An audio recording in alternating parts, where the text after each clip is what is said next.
ஒரு குழந்தை பிறக்கும் போதுங்க ஐயா, என்ன ஒரு குழந்தை பிறக்கும் போது சரி, எதுவும் அறியாம தான் பிறக்குதுங்க. ஆமா.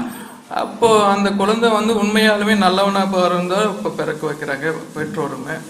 அப்ப அந்த ஆன்மா உள்ள போகும்போது எப்படிங்க ஐயா அந்த குழந்தை நல்லவனா தீயவனாங்கிறது எப்படி மாறுங்க? ஒரு குழந்தை பிறக்கும் போது நான் பல வீடியோக்களில் சொல்லியிருக்கிறேன். ஒரு குழந்தை எப்படி ஒரு கருவில் வளருது அதை நம்ம யோசிக்கணும். தாயினுடைய மூச்சிலையும் தாய் சாப்பிட்ற உணவிலையும் அது கர்ப்பத்தில் வளருது. அந்த தாய்க்கு மூச்சு இல்லைன்னா கர்ப்பத்தில் அந்த குழந்தை வளராது. அப்போது அந்த கர்ப்பத்தில் அந்த தாயினுடைய மூச்சிலையும் அதனுடைய குடிக்கிற தண்ணிலையும் உணவுலையும் அது உடல் சூட்லேயும் அந்த உருவாகிவிட்டது கரு. ஆனால் உருவாகி வெளியே வரும்போது அது தாயினுடைய தொடர்போடு தான் வெளியே வருது. அதானே தொப்புள் கொடி. அப்போது அது வரைக்கும் அது தாயினுடைய உறவில் தான் வாழ்ந்த சுயமான உயிர் இல்லை, அது தாயினுடைய உயிரில் தான் இயங்குச்சு அது வரைக்கும். இப்போ வைத்தியர் என்ன பண்ணுறாங்க, அதை தொப்புல கட் பண்ணுறாங்க, அந்த தொடர்பை கட் பண்ணுறாங்க, தாய்க்கும் பிள்ளைக்கும் இருக்கிற தொடர்பை கட் பண்ணுறாங்க. கட் பண்ண உடனே அந்த குழந்தை என்ன ஆகி போகுது, ஒரு பிண்டமாக மாறி போகுது. அது செத்து போகவும் இல்லை, உயிராகவும் இல்லை, இல்லையா? அப்படித்தானே கிடக்குது. அது செத்து போனாலும் உயிர் வராது, இல்லை உயிராக இருந்தாலும் கட் பண்ண முடியாது. இப்படி வர சிக்கல் அது. அதனால் அது பிண்டமாக கிடக்குது. பிண்டமாக கிடக்கும்போது என்ன பண்ணுறாங்க, அதுக்கு தேவையான வைத்தியத்தை பண்ணிவிட்டு அதை ஒரு தட்டு தட்டி விட்றாங்க, இல்லை தண்ணி தெளித்து விட்றாங்க. அப்போ ஆன்னு வாய் திறக்குது அந்த குழந்தை. அன்னைக்கு திறந்த வாய் சாகிற வரைக்கும் மூடாமல் கத்திங்குது, இல்லையா? அந்த நேரத்தில் இந்த அகார உகார மகாரம்ன்றது உள்ளே போகுது. இந்த அகார உகார மகாரம் என்ன அப்படின்னு சொன்னால் முன்பிறப்பினுடைய ஆன்மா. முதல்ல செத்து போய் தெரிஞ்சுங்கிறானே, உடல் கிடைக்காத அவனுடைய ஆன்மா இதில் பூந்துக்குச்சு. அப்போ புகுந்த ஆன்மா அது நல்லவனா வாழ்ந்து இந்த உலகத்தில் நன்மையை செய்துன்னா இந்த உடலில் பூந்த பிறகு நன்மையை செய்யும், நல்லதையே நினைக்கும். ஆனால் அது கொள்ளையும் பண்ணி பல பேர் உயிரை எடுத்து இருந்ததுன்னா அது இதில் வந்தால் இந்த பிறகு உடலை வச்சுக்கின்னு அதையே செய்ய விரும்பும். அப்போ பெரியவங்க நல்லவங்களா இருப்பாங்க, பையன் அப்படிலாம் சொல்லிட முடியாது. ஏன்னா இதை சாணக்கியன் ரொம்ப அழகாக சொல்கிறான். 2400 வருஷத்துக்கு முன்னே சாணக்கியன் சொல்கிறான், ஒரு குழந்தை பிறகுது, வளருது. அது வளர்கிற இடம் மோசமான சூழ்நிலை. அப்போது ரவுடிசமா மாறி போகுது, அந்த இடத்துக்கு ஏற்ற மாதிரி அது மாறுது. ரவுடி ஒரு கொள்ளைக்காரனாக மாறி போகுது, ஒரு கொலைக்காரனாக மாறி போகுது. இப்படி மாறி அந்த இடத்துக்கு தேவையாப்படுற மாதிரி அது வாழுது.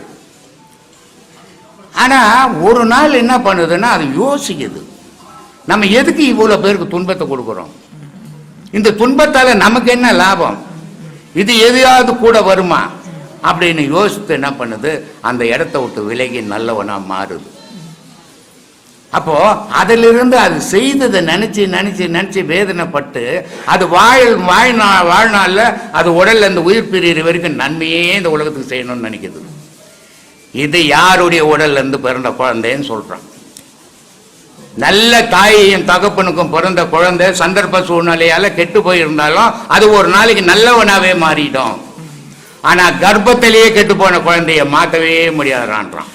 அப்ப கர்ப்பத்திலேயே குழந்தை எப்படி கெடும் அப்படின்னா, சுபதிரை கிட்ட கிருஷ்ண பரமாத்மா சொல்லுவார், இந்த பீஷ்மர் இந்த இதெல்லாம் அமைக்க போறாரு, அவரை வெல்றதுக்கு இந்த இதில் யாருமே இல்லையே பீஷ்மரை வெல்றதுக்கு அப்படின்னும் போது, அப்போ கிருஷ்ணர் சுபதிரை கிட்ட சொல்லுவார், இது மாதிரி அர்ஜுனனால வெல்ல முடியும், இந்த யுகத்தெல்லாம் உடைக்க முடியும், இதெல்லாம் தெரியும் அவனுக்கு, மற்றவங்களால முடியாது அப்படின்னு கிருஷ்ண பரமாத்மா சுபதிரை கிட்ட சொல்றாரு. இதை உடைச்சுக்கின்னு உள்ள போற வரைக்கும் கிருஷ்ண பரமாத்மா சொன்னாரு, ஊங்கொட்டின்னு இருந்தா சுபதிரை. அதுக்கப்புறம் தூங்கிட்டான். தூங்கிட்ட உடனே கர்ப்பத்தில் இருந்த குழந்தை ஊங்கொட்ட ஆரம்பிச்சது. அதுதான் அபிமன்யு. அப்போ அந்த கர்ப்பத்தில் இருந்த குழந்தை ஊங்கொட்ட ஆரம்பிச்ச உடனே கிருஷ்ண பரமாத்மா உஷாராயிட்டார், இந்த சண்டையே மாறிடும், அதனால இதுக்கு மேலே சொல்லக்கூடாது நம்ம அப்படின்னு கிருஷ்ண பரமாத்மா அந்த ரகசியங்களை நிறுத்திட்டதால இந்த உள்ள அந்த இதை உடைச்சிக்கணும் உள்ள போற வரைக்கும் கேட்டது இல்லையாது. அந்த சண்டை நடக்கும்போது இது உடைச்சிக்கணும் உள்ள போச்சு, ஆனால் வெளியே வர தெரியல, ஏன்னா சொல்லலை கண்ணாங்க. சொல்லி இருந்தா சண்டை மாறி இருக்கும். சொல்லாததால அபிமன்யு அங்க கொண்டுடுறாங்க. அப்போ கர்ப்பத்தில் இருக்கிற குழந்தைக்கு உணர்வு இருக்குது, நம்ம பேசுறது கேட்குது அப்படின்னு தெரியுது இல்லை இதுல இருந்து. அப்போ ஒரு பொண்டாட்டியை படுக்க வச்சுக்கின்னு அது புள்ளதாசியா இருக்கும்போது எங்க அண்ணன் ஏமாத்திட்டான், என் தப்பன் ஏமாத்திட்டான், எங்க அம்மா ஏமாத்திட்டான்னு சொல்லி பேசக்கூடாது. அப்படி பேசினா அந்த கர்ப்பத்தில் இருக்கிற குழந்தைக்கு அது ஏறும். அப்படி ஏறும்போது அது பிறந்த உடனே கெட்டவனாக மாறிடும். ஏன்னா நீ சொல்லி கொடுத்தன. அப்போ அப்படிப்பட்ட குழந்தை தாய்கிட்ட தகப்பங்கிட்ட பிறகுற குழந்தை இப்படிதான் மாறும். அது திருத்தவே முடியாம போயிடும். இதுதான் கர்ப்பத்திலே கெட்டு போட்டு. சிறப்பான விளக்கங்க ஐயா. பெரியவங்க யாரும் இதெல்லாம் சொல்லியே தரல.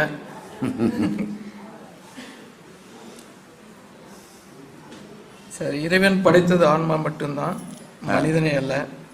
இறைவனின் மாயைத்தான் அது, அதனை ஒன்றும் செய்யாது, அது நம்மை தெருவில் வீசிவிடும் சொல்லியிருக்கீங்க ஐயா. இறைவன் மாயைதான், அது அவனை ஒன்றும் செய்யாது, நம்மை தெருவில் வீசிவிடும். இப்போ பாம்பு இருக்குது, நல்ல பாம்பு. சரிங்க. அது அதனுடைய விஷத்தை தூவும், கடிக்காது. ஒரு ஆள் அங்கே வரும்போதே ஒரு பொருள் மேலே தூவும் போது அது பட்ட விஷம் பட்ட அந்த ஜீவன் இப்போ ஒன்று செத்து போயிடும். ஆனால் தூவும் போதே அவ்வளோ விஷங்குது. ஆனால் கடிச்சா இன்னும் அதை விட விஷம். ஏன்னா அது பிளட்டோட போய் மூளையை பாதிச்சிடுது.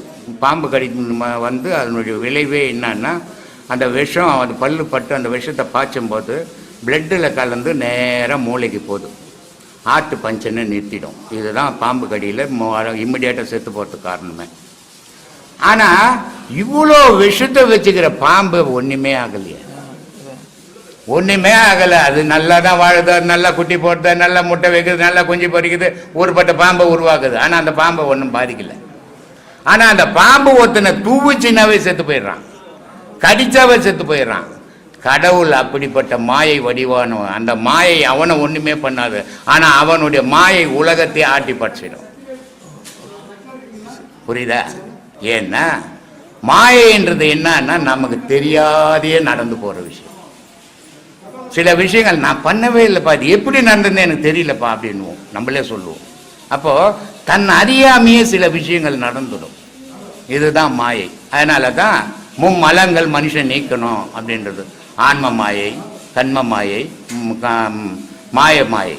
அப்போது இந்த மாயமலம் அப்படின்றது எப்படி வந்ததுன்னு நமக்கு தெரியாது. கண்ம மலம்ன்றது தாய் தாப்பனுக்கிட்ட வந்தது. ஆன்ம மலம்ன்றது நான் கொண்டாந்தது. அப்போது இந்த 3 மலங்கள் சேர்ந்து தான் உலகத்தில் நம்ம இயங்குறோம். இந்த 3 மலங்களை நீக்கினா தான் நம்ம கடவுள்கிட்ட போய் சேரும். அப்போது இந்த ஆன்ம மலம், மாய மலம், கண்ம மலம், இந்த 3 நீக்கிறதுக்கு தான் தேங்காவை ஓடிச்சு காட்டுறது. தேங்காய்க்கு மட்டும்தான் முக்கண்ணு, மனுஷனுக்கு முக்கண்ணு, சிவபெருமானுக்கு முக்கண்ணு இல்லை. நமக்கு இருக்கிறது தான் சிவபெருமானா நம்மளை போட்டு காட்டுது. அப்போ முக்கண்ணு இருக்கிறது அதுதான். அது மேல் மட்டை, அடியில் ஓடு, அது கீழே ஒரு காய், அதுக்கு உள்ளதான் அந்த நீர். அப்போ அந்த நீர் தான் அமுதம். அப்போ இந்த 3 மலங்களை நீக்கினால்தான் அமுதம் கிடைக்கும். அமுதம் கற்றால் தான் ஆண்டவன் அடைய முடியும் அப்படின்றதுக்கு அடையாளம் தான் தேங்காய் ஒற்றி வைக்கிறது இல்லையா? அந்த மாதிரியான செயல்களை நம்ம செய்யணும் வாழ்க்கையில். செய்து இந்த மும்மலங்களையும் நீக்கணும்னா இறைவனோட நம்ம கலக்கணும். ஐயா, மும்மலங்கள் சொன்னீங்க இல்லையா, அது அப்பா அம்மா செய்த பாவங்கள். பாவமும் வரும். நீ நல்லவனா தான் இருந்திருப்ப, ஆனால் தாய் தப்பன் கொடூரமானவனா இருந்திருப்பான். சில வீட்டுங்களில் சொல்லுவாங்க, அவனுக்கு பிறக்கிற புள்ளியாப்பா, இது தங்கமான புள்ளப்பா, அவன் தாய் தப்பன் மோசமான பானுவான் ஊரில். சில தாய் தப்பன் தங்கமானவங்களா இருப்பாங்க, புள்ள அராஜகமாக இருக்கும். அப்போ சொல்லுவாங்க, அவங்க தங்கமானவங்கப்பா தாய் தப்ப, அவங்களுக்கு பிறக்கிற புள்ளியா இது பிறந்து அவங்க பேரையே கெடுக்குதுன்னுவாங்க. அப்போது ரெண்டும் மாறி மாறி நடக்கக்கூடிய விஷயங்கள். இப்போ நான் என்னோட ஆன்மா வேறு தானுங்க ஐயா. இப்போ அவங்க பண்ண பாவங்கள் நான் எப்படி எடுத்துக்க முடியுங்க? இன்னொரு நான் வேற ஆன்மா தானே. ஆமாம். ஆனா அவங்களோட விந்தணுல வந்ததுனால தான் நான் அந்த பாவம் கூட வந்தது. நீ ஒரு ஆன்மா, நீ தனித்த உயிர் உடல் எடுக்கலையே, நீ அவங்க உடல்ல தானே வாழற. அவங்க கொடுத்த உடல் தான், தாய் தகப்பன் கொடுத்த உடல் தானே. அந்த சுரநீதம் அந்த விந்து தானே. அந்த விந்துல இந்த பாவத்தை யார் அழிக்கிறது? நீ தானே அழிக்கணும், நீ தானே சுமக்கணும். அப்ப அந்த விந்துல இந்த புண்ணியம் வந்ததுன்னா எதை யாரு வானான்னு சொல்லிடுவியா? அது ஓனன்னு சொல்லுவியா? இப்போ தாய் தகப்பனுடைய சொத்து இருந்ததுன்னா எனக்கு வானான்னு சொல்லுவியா? ஆனா கடன் இருந்தா தாய் தகப்பனியே வானான்னுறீங்களே, இதானே இயல்பு. அப்போ அந்த தாய் தகப்பனுடைய இதையும் நம்ம தான் சுமக்க வேண்டியது வரும். இப்போ மாயங்கிறது என்னங்க ஐயா? இப்போ நான் செஞ்ச பாவம், அப்பா அம்மா செஞ்ச பாவம், அது தீக்கிறோம். மாயங்கிறது மாயை என்றது இது எப்படி வந்ததுன்னே தெரியாது. இப்ப நீ நடந்து போயினேக்கிற ஒரு ஏதோ ஒரு ஆரணம் பாம்பை பிடிச்சி மெரிச்சு கொண்டு போட்ட, உனக்கு தெரியாது. ஆனா கொன்ன, ஆனா அந்த பாவம் வந்துச்சு. எப்படி வந்தது அந்த பாவம்? நீ அதை பார்க்காம போயிருந்தீங்கன்னா அது பாவம் இல்லை. புரிஞ்சுதா? ஒரு உயிரை மெரிச்ச, அந்த உயிர் செத்து போச்சு. அந்த உயிரை செத்து நீ மெரிச்சி செத்து போச்சுன்னு பார்க்காம போயிருந்தீங்கன்னா அது பாவம் கிடையாது. ஆனா நீ பார்த்துட்ட, ஐயோ பாவம் ஒரு உயிரை கொண்டுட்டுனப்பா அப்படி நினைச்சிட்டேன்னா அந்த பாவம் வந்துடுச்சு. அப்போ இந்த பாவம் எதால இருந்து உருவாகுதுன்னா உன் நினைவால் இருந்து உருவாகுது. உன் நினைவால் இருந்து அது சேகரிப்பு ஆகுது. அந்த சேகரிப்பை செலவு பண்றது தான் பிறவி. இப்படிதான் நடந்துக்கினுக்குதுப்பா. சொல்லு.